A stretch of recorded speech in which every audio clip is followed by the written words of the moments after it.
بسم اللہ الرحمن الرحیم. کس کس کو چاند دیکھ کر دعا پڑھنی آتی؟ الحمدللہ سب نے زبانی یاد کر لی.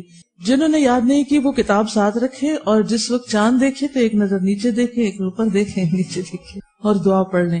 اللہم اہللہ علینا بالیمن والایمان والسلامت والاسلام ربی وربک اللہ.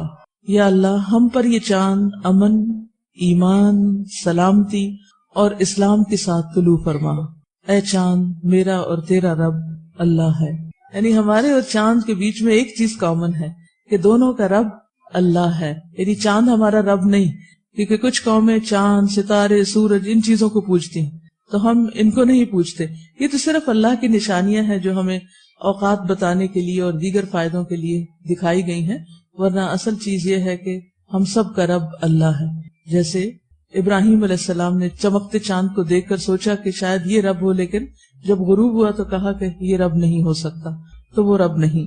دوسری دعا ہے اللہ اکبر اللہم اہلہ علینا بالامن والایمان والسلامت والاسلام والتوفیق لما تحب وترضى ربنا وربک اللہ.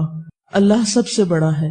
اے اللہ یہ چاند ہم پر امن، ایمان، سلامتی اور اسلام کے ساتھ طلوع فرما، اور اس چیز کی توفیق کے ساتھ جس کو تو پسند کرتا ہے.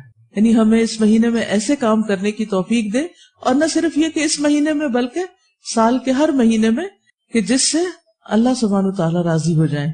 ہمارا اور تیرا رب اللہ ہے.